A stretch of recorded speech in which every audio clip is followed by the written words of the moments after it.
Hello guys, karon is Holy Week, so dili jud na mawala sa atua ang biko og binignet.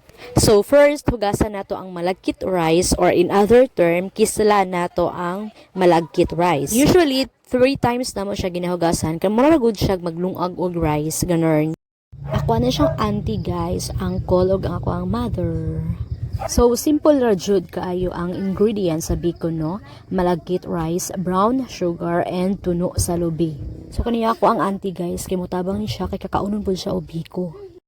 So, while gagkagod mi, no? Gachika-chika pud mi ana nga time guys, kay syempre, tagsarata makauli sa bukid. So, kung magkagod mo og lubi, unahon jud dapat ang kilid before ang tunga, kay para mas nice siya, tapos mas dali ra pod. So, kana dapat limpyo jud siya nga pagkakagod, kay sayang kayo ang lubi. Dapat matilok jud nimo siya. So, nagpapuli na ko ani nga time, no, kay dili jud dali magkagod og lubi, kay sakit kayo ang kamot, ang abaga ug ang lubot. So, while nagkagod mi, no, nagitak-ang na namudaan ang malagkit rice, kay para tama-tama pod mahuman mi yung kagod, naluto na pod ang amo ang malagkit rice. Oh. Marag tala. Mga pag-umangkon na ako ni no, so nagmarites pod sila sa amuan, nag-apil-apil pod sila, nag-atong sa nagkagod. Well, inani po ko sa una, mag-atong po ko sa akong papa, kung magbuak akong papa og lubi, kay basi na ay bula or abot-bot guys.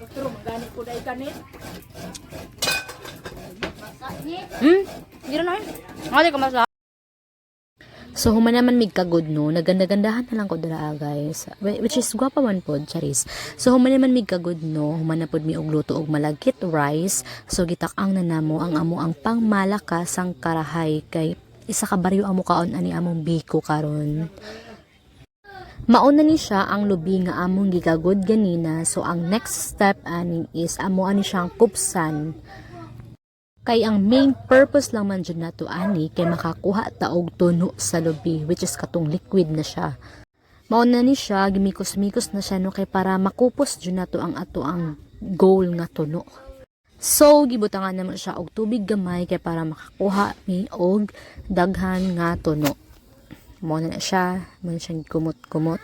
After na mo siya gimikos-mikos, kay gi-separate na mo ang sapal. Mauna siya ang sapal, nga nakuhaan na siya og liquid or tuno. Mauna siya ang tuno guys. So, need mo siya sa laon, no? Kay kung magkupos manggod ka, dili magud na siya perfect nga matilok jud ang iyahang lubi or ang iyahang sapal. So, need mo siya sa laon. So, mauna ni siya ang tuno nga gitak-ang namo sa karahay.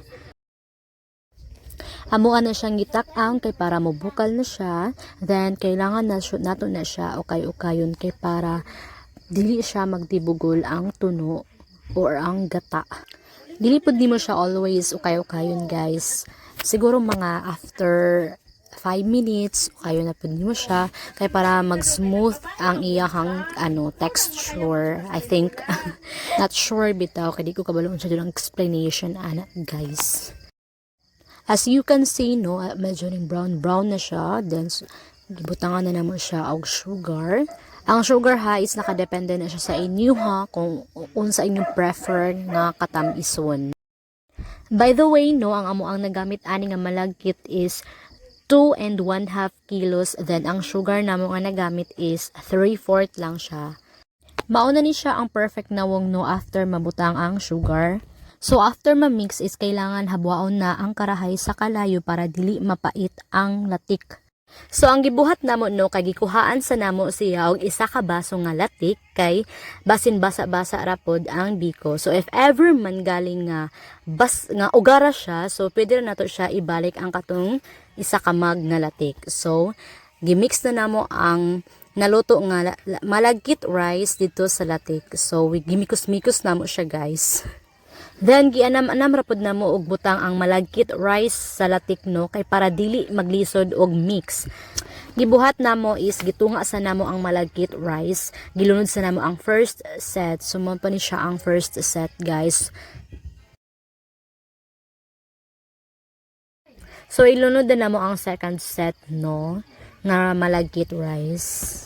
So, mas better jud, no, nga duha ang mag-mix. duha ka tao ang magmix. So ang nagmix ani nga time is ang ako ang mama o ang ako ang auntie kay para mas madali. So mas dili pud siya kapoy. Siguro mga 10 minutes pud mi ani nagmix guys kay mas okay man gud siya nga i-mix siya og tarong kay para pantay jud ang ihang color. Lain man pud kayo guys no nga naay puti na ay brown. So kailangan jud nga i-mix jud siya nimo og tarong. Ma-exercise jud pud ang imuhang muscle ani sa braso guys. So as you can see no, diri ang dapita medyo naluya na jud ang tig mix ani diri guys kay hindi na kay sila mo mikos-mikos. As you can see also no, naapay malagkit or rice nga nagputi. So meaning kulang pa siya og latik. So gidungag na mo balik ganiha ang gilahi namo nga isa ka baso nga latik. So dungag kapoy na pud siya guys no kay syempre magmix na pud kag usab, i-mix na pud nimo siya usab ang latik. Need yun nimog extra effort guys if magbiko mo labi nag medyo daghan-daghan ang imuhang bikuhon kay for the mikos-mikos jud ang person. As you can see guys na mix na siya og taro medyo pantay na jud siya ang iyang color, di ba? Brown na siya tanan. So after ani guys, gitak-ang na mo siya balik sa kalayo no para mas mag-absorb jud daw ang lasa niya, ang latik. Actually karon pa pud ko kabalungan ni siya itak-ang og balik kay lami man jud pud siya nga naay pagod-pagod nga part. So mao na siya ang finished product.